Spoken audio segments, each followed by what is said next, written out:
안녕하세요, 마니아입니다. 오늘은 선불폰 관련해서 말씀을 드리려고 합니다. 선불폰이 뭐냐 다들 잘 알고 계시겠지만요, 모르는 분들을 위해서 간단하게 말씀을 드리면 1개월에서 3개월 사용할 수 있는 휴대폰 요금을 미리 유심칩에 충전을 해서 사용하는 걸 말합니다. 선불폰이라는 휴대폰이 있는 게 아니고요, 유심칩에 요금을 충전해서 사용하는 걸 말합니다. 미리 요금을 충전했기 때문에 개인 신용과는 전혀 상관없이 누구나 개통해서 사용할 수 있습니다. 선불 유심칩은 누구나 쉽게 온라인 비대면으로 구입을 할 수 있고, 가까운 대리점, 판매점에 직접 방문해서 신분증만 제시하면 아주 간단하게 서류 작성하고 개통해서 사용할 수 있습니다. 요즘은 선불 유심칩 발급 경쟁이 심해서 온라인 경우에는 무료 충전해 주는 경우도 있고요, 충전을 하면 일정 금액을 지급하는 경우도 있습니다. 대전 선불폰 사건 경우에는 일정 금액을 지급해 주는 경우, 이 부분이 문제의 시작이 되는 겁니다. 선불폰은 요금을 충전하고 사용을 하는 거라서요, 개인 신용과는 전혀 상관이 없습니다. 선불 유심칩을 사용하다가 일정 기간 이후 재충전을 하지 않으면 그대로 정지가 되는 겁니다. 미리 요금을 납부했기 때문에 정지가 유지되어도 요금 미납에 의한 통신 불량자가 되지 않는다는 겁니다. 그리고 선불 유심칩은 메이저 통신사, 알뜰 통신사별 1회선식 개통이 가능하기 때문에 무수히 많은 선불 유심칩을 발급받을 수 있습니다. 선불 유심칩을 충전해서 유심칩 발급받아 사용하는 기준, 통신사별 리베이트를 지급해주는 곳들이 많지는 않지만요, 그래도 해선 제한이 거의 없다. 이 부분이 가장 중요한 겁니다. 그리고 외국인 경우에는 여건만 있다면 선불 유심칩 개통이 무조건 가능합니다. 외국인들이 특히 많은 거리, 관광객들 말고 대한민국에 일을 하러 온 외국인들이 자주 방문하고 즐기는 곳에는 선불 유심칩을 전문적으로 판매하는 판매점들이 엄청 많습니다. 외국인들 대부분 선불 유심칩을 발급받아서 공기계의 유심 기반에서 사용하는 경우가 많은데요, 선불 유심칩을 개통하기 위해 외국인들은 여건을 매장에 보여줄 거고, 나쁜 의도를 가진 판매점 경우에는 선불 유심칩을 여러 개 발급하는 조건으로 일정 금액을 지급해주는 경우가 발생할 수 있는 겁니다. 대전 선불폰 사건이 바로 이런 경우라 보시면 됩니다. 올해 5월 대전에서 방금 이야기한 동일한 방법으로 외국인들의 여권 사본을 1매당 4만원에 구입을 해서 불법 선불 유심 82건을 개통해서 사문소비조 전기통신사업법 위반으로 실형을 선고받은 케이스가 있습니다. 실형의 집행유예, 벌금의 사회봉사까지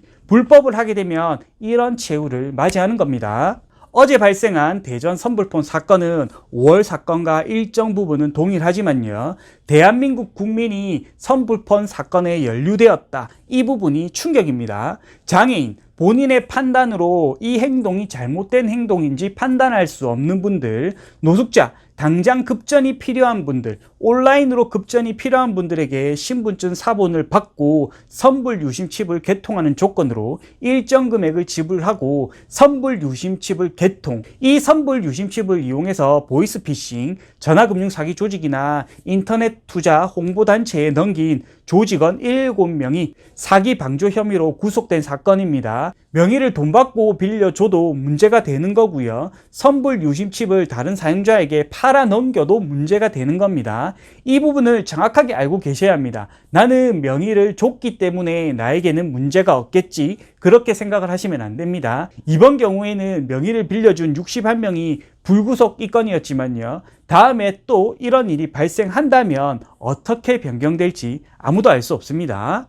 저는 선불폰 개통도 휴대폰 매장에 약정폰 개통하는 것과 동일하게 신분증 스캐너를 이용해서 개통을 해야 한다, 그렇게 생각을 합니다. 지금은 신분증 사본만 있어도 되고 신분증을 찍어 놓은 사진만 있어도 개별톡으로 선불 개통을 할 수 있습니다. 신분증 사본만 있으면 알뜰 선불폰은 모두 개통할 수 있다는 겁니다. 선불폰 개통 시 일정 금액의 수수료를 지급하는 건 맞다고 보지만 1인당 해선 제한을 해야 한다, 그렇게 생각을 합니다. 신용이 좋지 않은 분들이 선불폰을 많이 사용하지만 1회선만 사용을 해도 충분히 생활하는 데 문제가 없다고 봅니다. 1인당 선불폰은 1회선 제한을 하는 게 맞다고 보고요. 더 나아가서 약정폰 경우에도 1인이 4회선 이상 사용할 일이 있나요? 대리점, 판매점, 휴대폰 성지에서 개통할 수 있는 1인당 회선수도 현재 6회선에서 2에서 3회선으로 줄여야 된다고 생각을 합니다. 그리고 1인당 최대 할부 금액도 현재 600만 원에서 300에서 400 정도로 줄여야 된다고 생각을 합니다. 내구재를 막기 위한 최소한의 방법이라 저는 생각을 합니다. 올해 5월 선불폰의 문제점을 뉴스를 통해 봤고 어제 14일 대포 유심칩 사기 적발이라는 뉴스를 보고 선불폰 관련해서 이야기를 해드려야겠다 생각해서 오늘 영상을 남기게 되었습니다. 선불폰 쉽게 가입할 수 있고 신용상의 문제는 없지만요, 내 명의의 유심칩이 대포폰으로 사용될 수 있다 그렇게 생각을 하시고 절대 내 명의를 돈 주고 판매하는 행위는 절대 하지 말아야 한다 말씀드리고 싶습니다. 내 명의를 돈 주고 판매하는 행위 역시 불법이고 법의 처벌을 받을 수 있다는 거 명심하셔야 합니다. 통신 관련 궁금한 내용 있는 분들은 고정글에 있는 휴대폰 성지, 판매 성지에 방문해서 자유 게시판에 문의글 남겨주시고 빠른 상담을 원하는 분들은 네이버 엑스퍼트에 상담 신청해 주시면 최대한 빨리 상담해 드리도록 하겠습니다. 오늘 영상은 여기까지입니다. 다음 영상 때 뵙도록 하겠습니다. 안녕!